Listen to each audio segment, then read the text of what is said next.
Wow, such a cool neighborhood. I wish there was a way to record temperature, humidity, wind speed, and a lot more. What if we could research those rocks? Or that tree? Or that tree? Or the road? Maybe that light?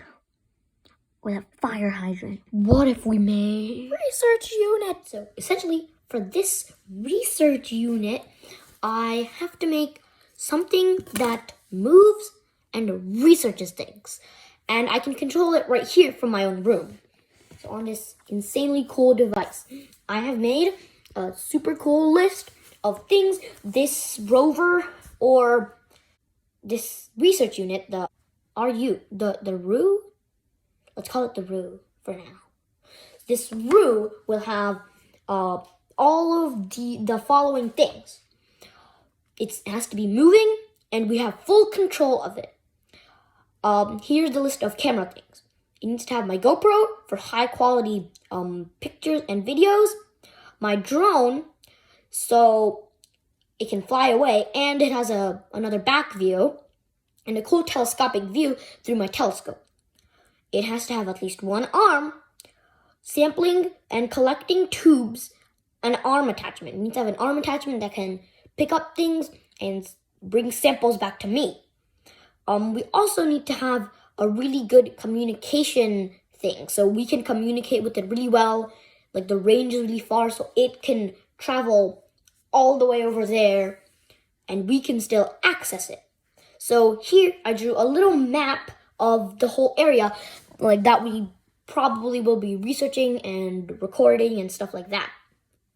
So it needs to be at least be able to go all the way over there and here. So it needs to the range has to be good enough so it can travel that far. It also has to be waterproof, so we can do it in the rain. That'll be really cool. We can't let a drop of water in. It also has to have really long-lasting batteries. So maybe you can have either one really big battery or two batteries, which we can build a system where you can switch it out, and maybe more than two. It needs to have storage so we can carry things to someone else. For example, if I see my friend or something, or an animal that's injured or something, probably not. If I see something, then we can deliver food or whatever to it. And it should also have a water sprayer and a relatively large water tank. It needs to be able to carry this. So I'm thinking it has, I'll probably get into this later, the details. So it needs to have a cool control board circuit, which I need to solder and stuff. And it has a bunch of RC receivers, which it needs to move stuff around and do cool stuff. It needs to have a drone landing and launching pad. I'm not sure if I'm skilled enough to land a drone on top of a small platform, and probably plus the platform might have the arm or something else. So it's gonna be pretty tricky. So you might have to make a different type of landing mechanism. It also needs to be relatively lightweight. With all of these things so far, doesn't look like it's gonna be lightweight. It just needs to be big enough, light enough, so we can carry it and transport it like that. It needs to have a trash collecting bin, so if we see plastic bag, then it can go pick up plastic bag, crumple it up or something, and put it in a trash can. I don't think we should have a recycling thing. That'll just add the weight, and it's probably unnecessary too because we can just sort it through when we get home, when it comes back. It needs to have an anemometer. It should have an anemometer, a thermometer, and a hydrometer or something. The thing that measures air pressure, humidity. That's another one. Needs anemometer, which is for wind, and thermometer, which is for temperature. So we can just go out there and do it. So it's kind of its own weather station, and it reports all of those things back to us on some type of camera feed or something. It needs to have non-slip tires, so it won't slip in the rain or something. Also, so you can go off-road. It needs to have a drone. I'm thinking of slightly modifying my drone, so it can drop things like a water balloon on my friends or something, or poppets to scare off some bear or something. Maybe It could be like a water balloon to water like my plants. But like that probably won't be good because it's rubber. And it can pick up the rubber. We can probably use a water sprayer. Some type of like water balloon, or it can carry and drop a rock or something. Then it should have like a speaker, like a really good hearing system. So if we want to record bird sounds from like cool birds outside, or like if there's like a fox and we want to figure out what a fox says, it can have cool sounds. And I'll also get to wear a sick like headset with like a speaker, so I can like a mic, so I can go like hello, and it projects the sound out. And yeah, we can also have last one, good suspension, so it's not shaky. As you saw before, there's a lot of curbs in my area, and it needs to go up those curbs, and some of them are pretty high. So we're gonna need to do something about that. So this is like a little rover that can go everywhere. Right now it's called the Roo. I have to add to that. The Roo. So it'll go around my area and do things. So where I live right now, relatively small, as you saw in this map. It won't need to go much further than this. I'm just mostly worried about the radio communication systems, how far it'll be able to travel. So to get started, let's do the first thing on the list: moving and full control. How do we get it to move and have full control? I think this should be one of the middlemost projects, because some of these things like the arm, camera things, we need to make them first, and then we can attach them to the moving and full control thing. For the moving and full control thing, we also need to probably get the weight of all of these circuitry, electronic things, so we probably know how much weight this thing can carry. I basically have two main choices for moving and control: an RC car that I buy or something, or my own homemade circuit. It's most likely gonna be based off an RC car, so I'm gonna have to buy an RC car and mod it, because RC cars, first of all, they travel fast. We probably don't want that for this many speaker radio systems. And they're also pretty tiny, probably can't hold that much weight. So I saw like a few videos and stuff on about like the Mars rover, and how like Curiosity, how it like travels, and it travels really slowly because it has solar power. I wanted to make the solar powered originally, but since we have this many items, I don't think it's gonna happen. But we're gonna try to use as least like electricity saving items. It's picking up trash. That's helpful. So yeah, I saw how it moves. It moves really slowly. Ours can't go that slow, but I imagine like it takes like maybe 15 seconds to get across my driveway. Maybe like half mile per hour, 1 mile per hour, relatively slow. So it goes like, so mostly so the things won't fall off. And maybe like if we want, we can add like a encased button, which turns into like hyperspeed mode, which makes it go faster. That's one of the main things. Then let's skip moving and control for now, like I just said. Camera stuff. GoPro, I'm thinking of adding that little thing. So like, I don't think I'm worried too much about this. Main thing is it like falling off and like cracking or something. Probably not gonna happen.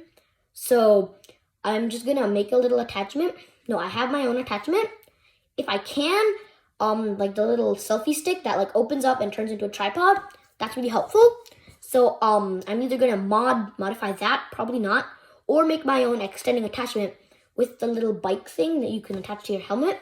So it's gonna have to three things.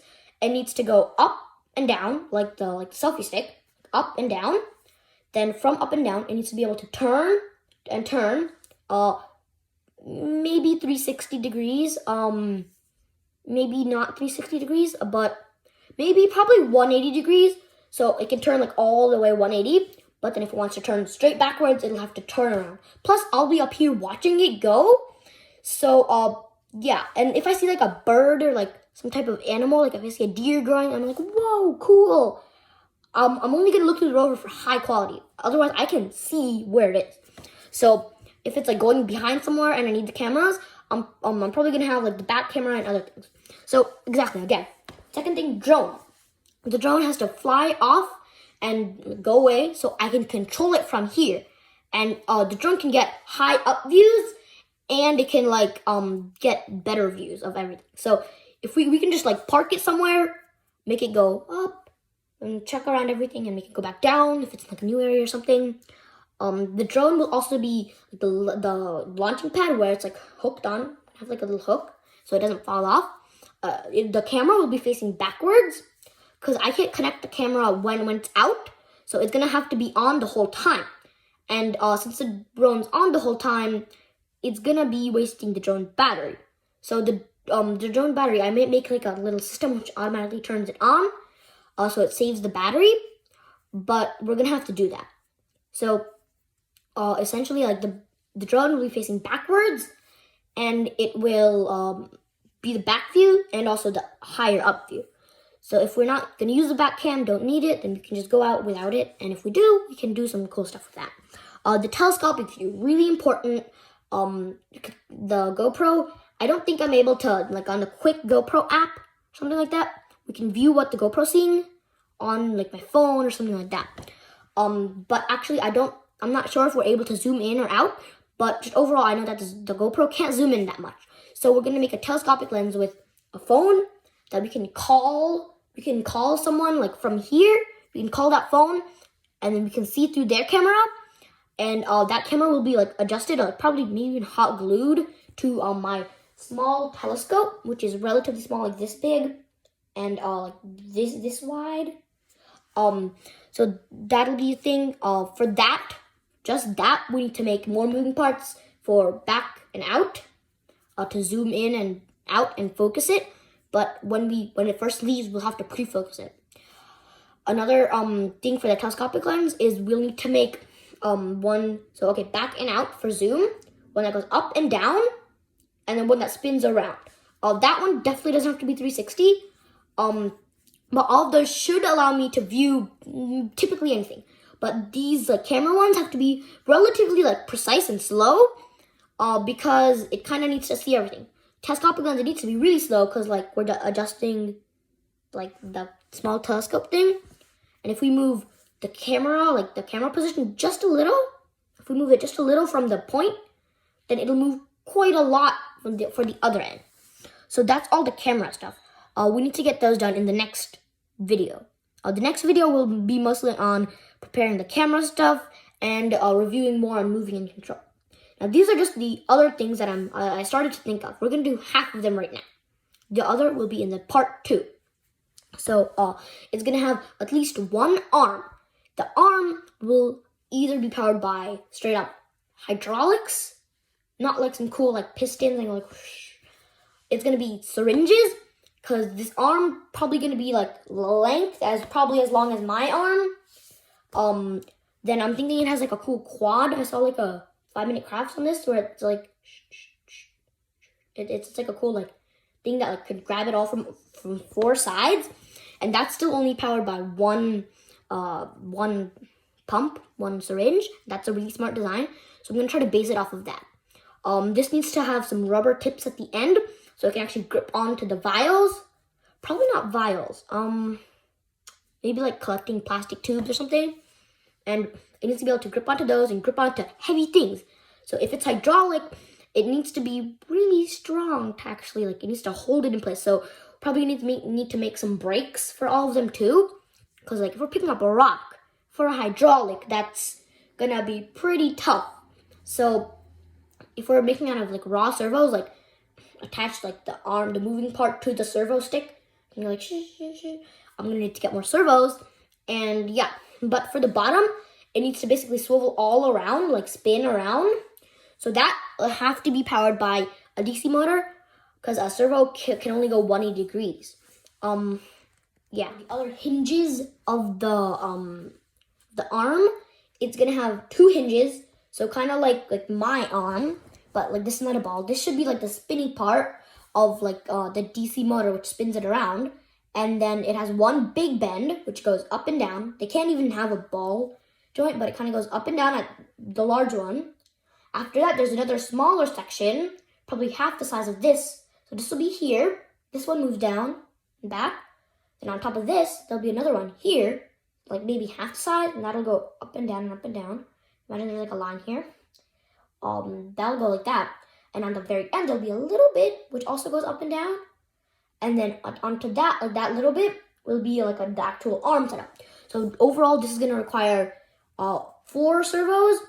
Remember, 1, then, okay, no, 1 here, and then over here, 2, then for the small section, 3, and 4 for the arm.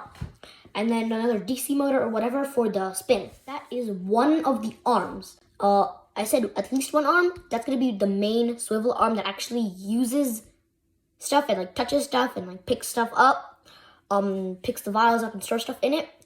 But the second arm won't be an arm. I need to save as much things as possible. So the second arm will actually just be like a little clamping arm. It'll kind of have like a little thing at the end, like kind of like tongs, so it can hold the vial. So what it'll basically do is the second arm will kind of lower it in, and this will just hold onto it. This will be in the front, and then while it's being held on by this arm, the other arm will pick it up, put stuff in, then from like somewhere I'll build something else so I can pick the vial back out and put it back in the vial storage containment unit. So yeah. Okay, sample collecting tubes and arm attachment. This is going to be the last one that we discussed for today. In today's video, in part 1.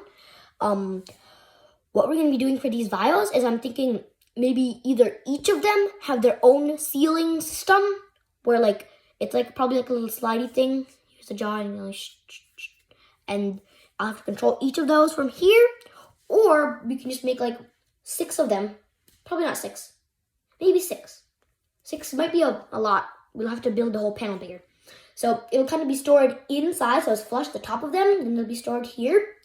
And then we'll have like a little hatch that goes open, close, open, close. But it's not just like close, nothing happens, like it's still open. It'll close like really well and make a good seal. It's also gonna have to be sticking out a little so the arm can actually grab it.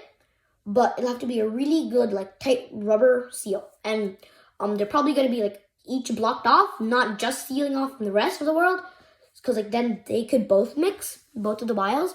So they need to be like touching and like rubber coated, so they're all completely airtight. Yeah, that's it for today. See you next time. Remember to like and subscribe to GreenTube.